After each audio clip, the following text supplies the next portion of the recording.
Na kusalimu hujambo na karibu mtazamaji wangu mpendwa. Karibu katika kipindi murwa cha siku ya leo.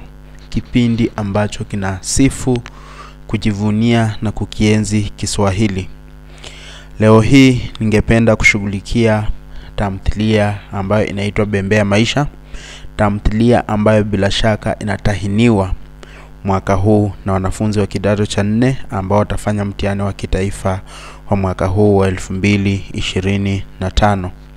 Kwa hivyo tamthilia hii imeandikwa na Timothy M. Arege na ni tamthilia ambayo si refu sana, ni fupi mno. Kwa hivyo kama umeisoma vizuri, leo hii nimekuandalia maswali lukuki ambayo unaweza durusu ili ujipime nguvu, uone kuwa kama umemakinika katika kitabu hiki au la, uweze kujipima mabavu yako, uone kama unawezana na maswali haya au la. Na pia majibu yake nitaweza kuweka katika sehemu ya comment section, mahali ambapo unaacha ujumbe mfupi. Na katika channel hii pia nimeangalia maswali ya Bembea Maisha kwa muda mrefu. Kwa hivyo haya si maswali ya kwanza. Kwa hivyo unaweza tembelea katika channel hii uweze kuona maswali ya mambo mengineyo ambayo unaweza kudurusu pia. Mtazamaji, pia katika channel yangu nimeshughulikia video ambazo zinahusu ushairi. Nimechambua mashairi kwa njia ambayo ni pana sana mashairi arudhi. Pia uweze kupekua katika channel yangu uweze kupata video ambazo zinahusu ushairi, masuala ya ushairi, uhuru wa mshairi, bahari, namna ya kueleza umbo la shairi. Mambo hayo yote nimeshughulikia katika channel hii. Kwa hivyo ombi langu kwako ewe mtazamaji, ewe msikilizaji, ni kuwa unisaidie tu kwa kuweza kusubscribe. Hayo ndio malipo peke yake ambayo naitisha mtazamaji wangu ama watazamaji wangu kwa ujumla. Ukiweza kusubscribe utakuwa umenirudisha mkono, na pia utakuwa unanipa nguvu ya kuendelea kuandaa mambo mengine mazuri kuhusu somo la Kiswahili, kama video hizi ambazo naandaa kwa minajili ya watazamaji wangu wapendwa. Na hivyo basi, bila kupoteza muda mtazamaji wangu, haya ndio maswali ambayo nimeandaa ya Bembea Maisha, maswali ya kudurusu ya tamthilia ya Bembea Maisha. Swali la kwanza linaenda hivi. Kuna alama za dukuduku hapo. Hiyo ndio ajabu. Kizazi hiki hakitaki kufanya kazi. Kinataka kuja kazini kwa sababu ya mshahara tu. Wachapakazi hodari ni njonzi iliyopotea. Hiyo ndio ajabu. Kizazi hiki hakitaki kufanya kazi. Kinataka kuja kazini kwa sababu ya mshahara tu. Wachapakazi hodari ni njonzi iliyopotea. Kisha kuna alama za dukuduku pia. Kisha swali hilo limewekwa katika alama za mtajo ama kunukuu. Swali la A linasema eleza muktadha wa dondo hili, alama 4. Eleza muktadha wa dondo hili. Bila shaka muktadha unaeleza nani ambaye alisema hayo maneno, alikuwa anamwambia nani, na walikuwa wapi. Nani alisema hayo maneno, alikuwa anamwambia nani, na walikuwa wapi. Swali la B linasema eleza sifa za msemaji wa dondo hili, alama 4. Eleza sifa za msemaji wa dondo hili, alama 4.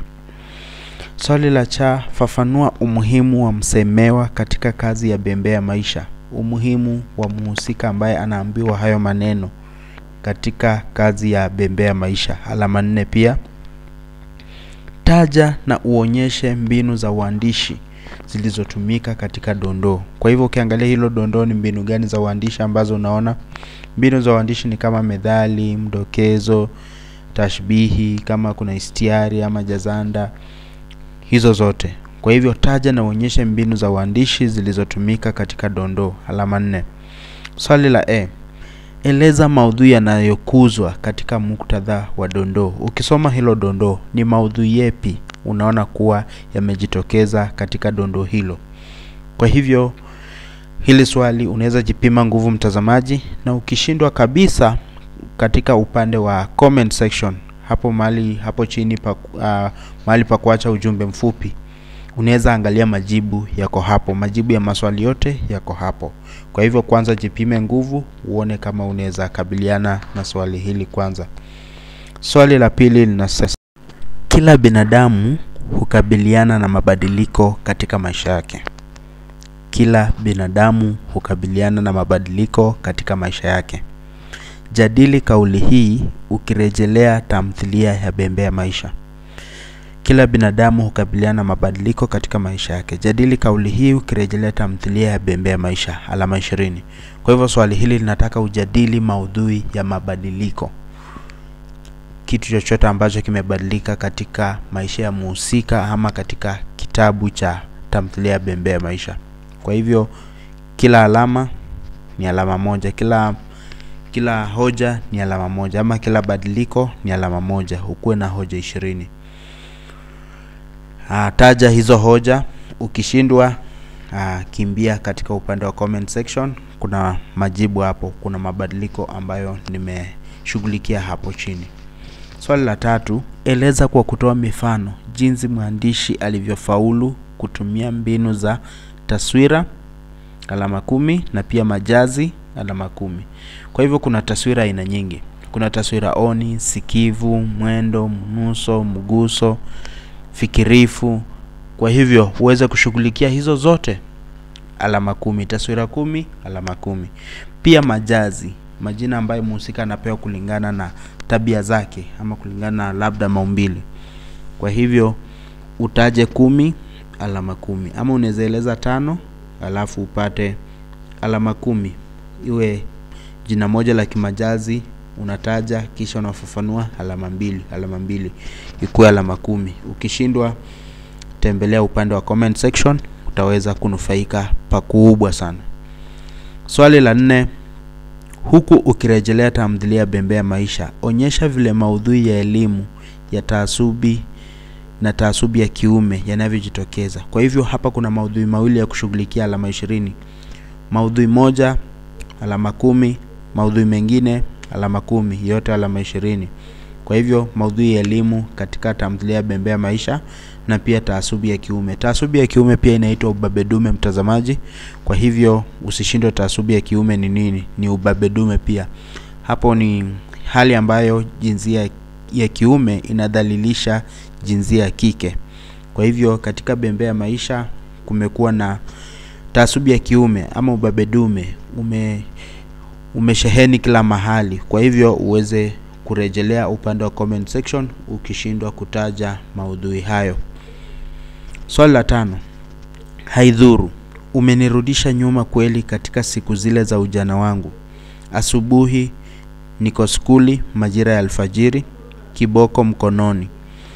Anayekuja baada yangu hata kama hajachelewa alikuwa hana lake. Siku nzima kazi tu, jioni darasani tena, kiboko mkononi. Sio siku hizi, huwezi kumnyoosha mtoto kwa kiboko. Vitabu navyo nilikuwa nikivifunga kwenye baiskeli kwenda kuvisahihisha wikendi. Kwa hivyo swali linasema, eleza muktadha wa dondo hili. Ueleza nani alisema maneno hayo, alikuwa anaambia nani, alikuwa wapi, na nini kilifanya akazungumzia, walikuwa wanazungumzia nini, walikuwa wanarejelea nini, ndio maana akaongea maneno kama hayo. Fafanua mbinu 4 za kimtindo katika kifungu hiki. Hiki kifungu chote eleza mbinu 4 za kimtindo. Kama kuna methali, kama kuna mbinu rejeshi, kama kuna tashbihi, kama kuna jazanda, eleza mbinu 4. Ukishindwa majibu yako upande wa comment section. Swali la 6, lakini katika vicheko vyetu zimezikwa kero zetu. Wanavyosema muungwana hununa moyoni, sio usoni. Lakini katika vicheko vyetu zimezikwa kero zetu. Wanavyosema muungwana hununa moyoni, sio usoni. Swali la A, eleza muktadha wa dondo hili. Eleza muktadha wa dondo hili, alama 4. Swali la B, bainisha toni ya dondo hili.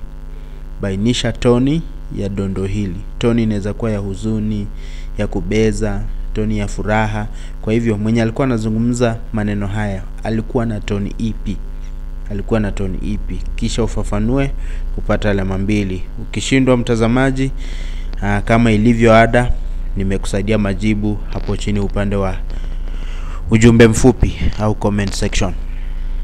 Swali la chali nasema, fafanua sifa 6 za msemaji wa dondoo hili. Yule ambaye alikuwa anasema hayo maneno ako na sifa zipi?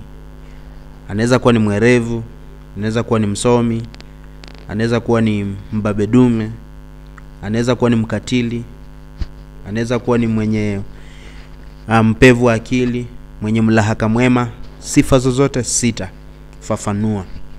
Swali la da, kwa kutolea mifano tamthiliani.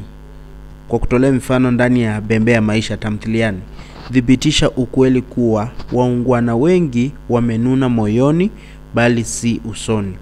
Kwa hivyo katika kitabu kizima bila hapa sasa swali halijasema ujikite katika dondoo. Umepewa ruhusa ya kuangalia kwa tamthilia mzima. Uthibitishe ukweli kuwa waungwana wengi wamenuna moyoni bali si usoni. Yaani usoni ni kama wako na furaha, lakini moyoni wamenuna. Kwa ufupi, uangalie changamoto. Angalia wale wahusika ambao wamepitia changamoto kadha wa kadha katika Bembea ya Maisha. Angalia Sara, angalia Yona, angalia Neema, angalia Bunju, angalia Dina, angalia Asna. Angalia hao watu wote. Hao watu wote huenda ni kama wamenuna moyoni bali si usoni. Thibitisha, yani changamoto zao elezea. Ukishindwa, upande wa ujumbe mfupi huko chini kuna majibu. Swali la 7, ukirejelea tamthilia ya Bembea Maisha, jadili maudhui ya nafasi ya mwanamke katika jamii. Nafasi ya mwanamke. Mwanamke ako nafasi gani? Amechorwa vipi katika tamthilia ya Bembea Maisha? Anaweza kuwa amechorwa kuwa msomi, mwenye bidii, mwajibikaji, mwenye uhusiano mwema, mwenye kujali, mwenye huruma. Hayo yote. Ama kiumbe dhaifu, ama kama mtamaduni. Hizo zote nafasi na ufafanue vizuri upate alama 20. Swali la 8, wanajikuta katika vuta ni kuvute inavyochochewa na mitazamo ya kitamaduni, uhalisia wa mambo pamoja na matamanio ya wahusika binafsi. Baina yao kuna mitikiso inayotishia familia, ndoa na mahusiano ya kijamii.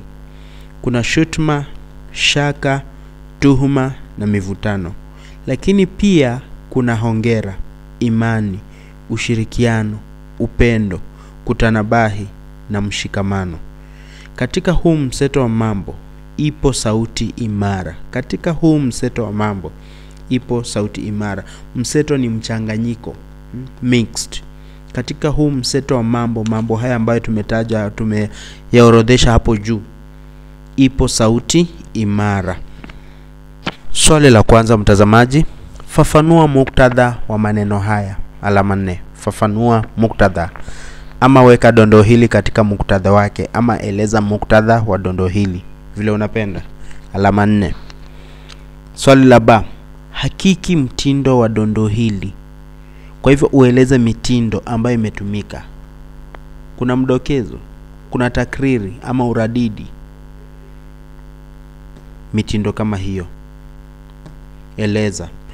Fafanua mitikiso 7 inayotishia mahusiano ya kijamii ya tamthilia hii.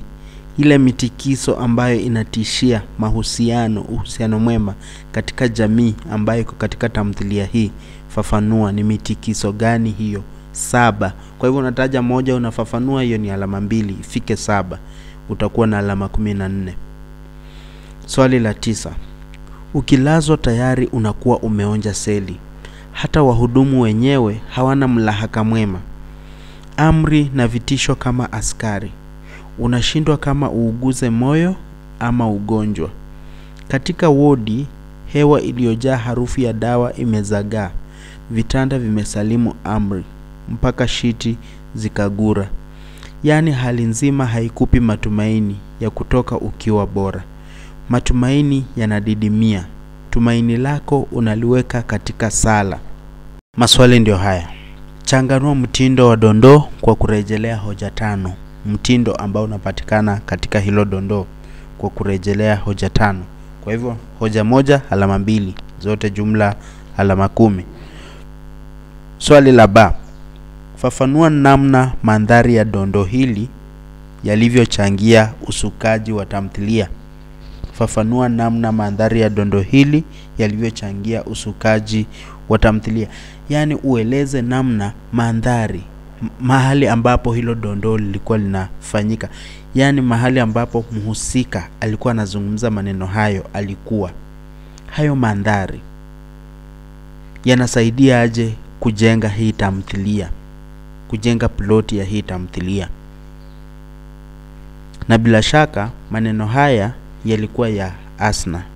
Kwa hivyo walikuwa wanazungumza wakiwa nyumbani kwa Asna, akiwa na mamake Sara, akiwa na Neema. Walikuwa wanarejelea mandhari ya hospitalini. Kwa hivyo mandhari haya ambayo yametajwa katika dondoo hili ni mandhari ya hospitalini. Yamechangia aje katika kuendeleza tamthilia? Alama 10. Swali la mwisho.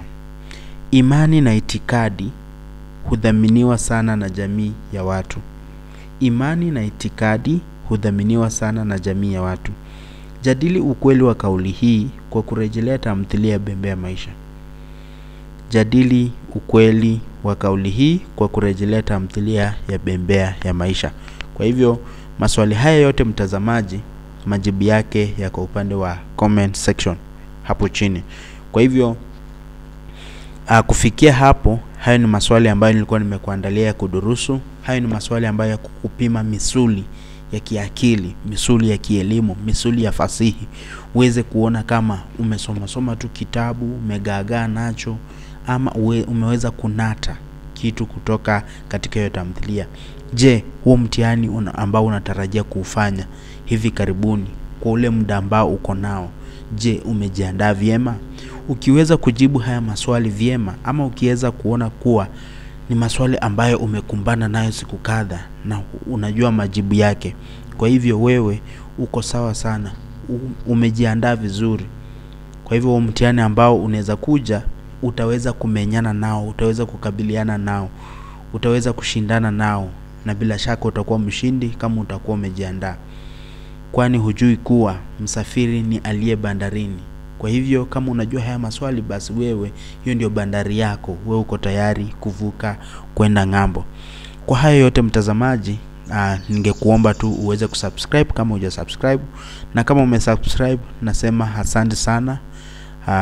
Jambo ambalo nakuomba tu ni uweze kuacha hapo ujumbe mfupi kama somo liko sawa, kama liko sawa, ama kama kuna tashwishi mahali, pia uweze kunijulisha mtazamaji. Na kuenzi sana, niko hapa kwa ajili yako. Na kuenzi sana, niko hapa kwa sababu yako. Usisonge mbali. Tukutane katika kipindi kijacho tukishughulikia mambo mengine.